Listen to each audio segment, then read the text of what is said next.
And if you don't go back and see how they worked over time, then you're in trouble. So there's a pattern. I could describe the pattern, but there's a pattern that happens over and over again, and we're in a particular spot in the pattern. And then to understand it, not just because it happened before, but to understand mechanistically how it happens, and then one has a sense of how to deal with it. Just like in 1929 to 1932, there was a debt crisis that came as a result of an excessive amount of debt in the boom years.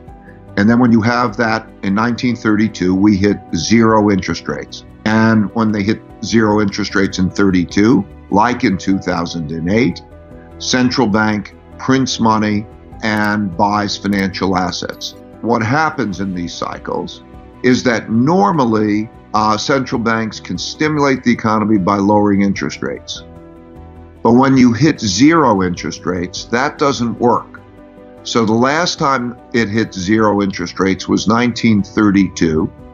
And what they did in 1932 was the same thing they did in 2008.